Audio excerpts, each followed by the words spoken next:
सही है चौथा option, assertion is false but reason is true. चलो आ जाओ 144। Select the option with correct identification of labelling in the diagram of chloroplast. बोल रहा है डायग्राम पहचानना है, पहला, दूसरा, चौथा, तीसरा, चौथा, पांचवा। पहला वाला जो हमारा है वो आउटर मेम्ब्रेन है, ठीक। इसके बाद बोल रहा है जो हमारा तीसरा वाला ग्रेनम और स्ट्रोमा।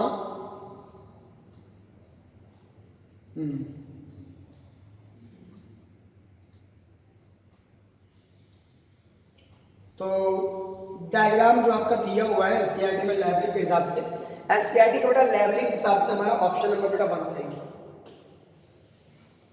ठीक। एनसीईआरटी में दिया गया पहचान diagram. The location of cell divide या cell where cytoskeleton, the location in a cell where cytoskeleton is found. बताओ बेटा साइटोस्केलेटन कहाँ पाया जाता है, लोकेशन बताओ। न्यूक्लियर मेम्ब्रेन में कि साइटोप्लाज्म में कि सेल वॉल में कि प्लाज्मा मेम्ब्रेन में। तो आपका बेटा साइटोस्केलेटन जो है वो एनसीईआरटी में दिया है बेटा साइटोप्लाज्म में होता है, ठीक है। एनसीईआरटी में बेटा ये भी मेंशन है। चलो cytoplasm is the right answer, right answer है। आज अगला क्वेश्चन देखते हैं। अगला क्वेश्चन कह रहा है which of the following is not a function of cytoskeleton. बताओ बेटा इसमें से कौन आपका साइटोस्केलेटन का फंक्शन नहीं है। Which of the following is not a function of cytoskeleton?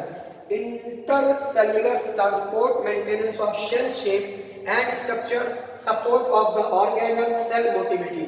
So बेटा which of the following is not a function of cytoskeleton? Cytoskeleton का आपका फंक्शन कौन नहीं है। सेप और स्ट्रक्चर प्रोवाइड करता है, एनसीईआरटी में दिया है।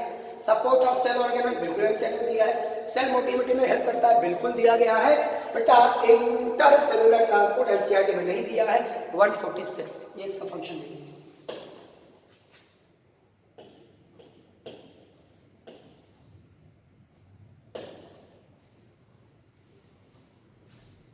बेटा बहुत इजी क्वेश्चन है, एनसीईआरटी में साथ साथ एराकिडोनिक और पाल्मिटिक एसिड में कितने कार्बन होते हैं तो साफ साफ एनसीईआरटी में लिखा है, और खासकर पाल्मिटिक एसिड का, ठीक है, आपका फार्मूला भी एनसीईआरटी ने दिया हुआ है। सो पाल्मिटिक एसिड में बेटा 16 कार्बन होते हैं, ठीक है, आपको पता होगा। COOH कार्बन को भी काउंट करते हैं, तो 16 कार्बन पाल्मिटिक एसिड में और 20 हमारे एराकिडोनिक बेटा हमारे इसमें हो जाएंगे, ठीक है। सो ये जो आपका पाल्मिटिक एसिड है ये बेटा फैटी एसिड है, और एराकिडोनिक एसिड बेटा ये भी फैटी एसिड है। तो 16 और 20 आपका एक मिनट को, क्योंकि 16 तो इसका होता है, 20 इसका होगा, ठीक। 16 हमारा पाल्मिटिक एसिड का होगा और 20 जो है वो एराकिडोनिक।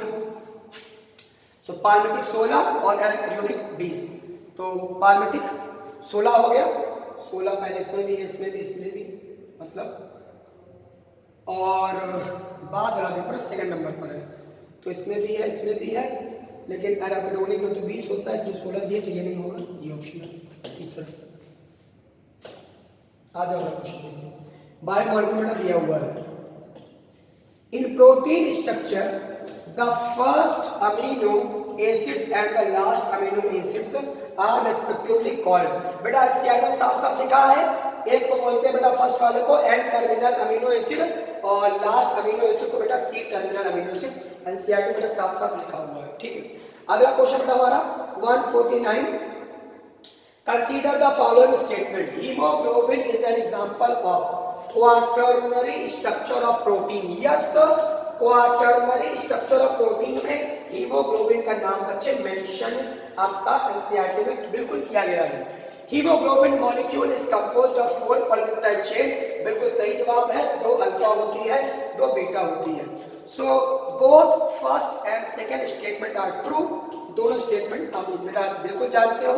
हीमोग्लोबिन में 2 अल्फा 2 बीटा पॉलीपेप्टाइड चेन्स होती है, ठीक है। हीमोग्लोबिन में 2 अल्फा 2 बीटा पॉलीपेप्टाइड बेटा क्या होती हैं, चेन्स होती हैं।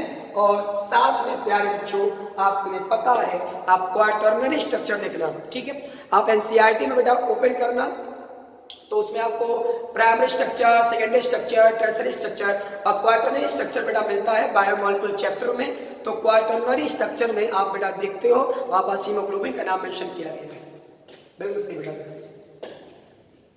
Option number 20। लास्ट क्वेश्चन बेटा हमारे बॉटनी का ये लास्ट क्वेश्चन है, ठीक है। Match correctly between column first and column second. So बेटा मैच करना है इसको, है बेटा कोलेजन। कोलेजन जो होता है, आप पहले तो आप सब जानते हो यार इंसुलिन, देखो अगर ऐसे मैच कर सकते हो। इंसुलिन क्या है? हार्मोन, ठीक है। एंटीबॉडी फाइट इंफेक्शियस एजेंट, ठीक। ट्रिप्सिन एंजाइम हो गया। सो बी का आप ऐसे भी आराम से लगा सकते हो। देखो बी का मैंने क्या ढूंढा है? चौथा। तो बी का चौथा किसमें है? इसमें भी है, इसमें भी है। इंसुलिन सी का तीसरा, ठीक। सी का तीसरा, सी का तीसरा किसमें है? इसमें भी, इसमें भी। एंटीबॉडी डी का छठा, डी का छठा, इसमें भी, इसमें भी, ठीक। अब आप कोलेजन देख लो। कोलेजन, तो कोलेजन जो है वो इंटरसेलुलर ग्राउंड सब्सटेंस, ए का पांचवा इसमें नहीं है, इसमें ए का पांचवा है। सो सही आंसर बेटा हमारा पहला रहेगा, ठीक। सो यहां से बेटा हमारे ये पूरे के पूरे बॉटनी के क्वेश्चन बेटा हमारे समाप्त हो चुके हैं, ठीक है। और आप सब लोग बेटा बिल्कुल बढ़िया से बेटा एक एक क्वेश्चनों को लगाते रहिएगा। और अगर आपने अभी तक बेटा AITS ज्वाइन नहीं किया है तो जल्द से जल्द बेटा AITS, ठीक है, AIRTS जल्दी से ज्वाइन कर लो बेटा, ठीक है। ये आपकी बेटा ऑल इंडिया टेस्ट सीरीज है, ठीक है। और इस टेस्ट सीरीज में आप जितनी जल्दी से जल्दी ज्वाइन कर लोगे उतना ज्यादा से ज्यादा आपको बेनिफिट मिलेगा बेटा, क्योंकि अभी भी आपके पास कम से कम बच्चों 6 महीने का समय है। और अगर आपने इस 6 महीने में भी बेटा ज्वाइन करके बिल्कुल सिस्टमेटिक तरीके से अगर टेस्ट दे रहे हो, सो आपके मार्क्स बेटा बहुत जल्द इंप्रूव होने वाले हैं। और अगर आपके कुछ मार्क्स मान लो किसी कारण से सिलेक्शन रुक भी रहा था, तो बेटा बहुत जल्द आप उस मार्क्स को बेटा अचीव कर लोगे। वो मार्क्स भी आपको बिल्कुल मिलेंगे अच्छे से।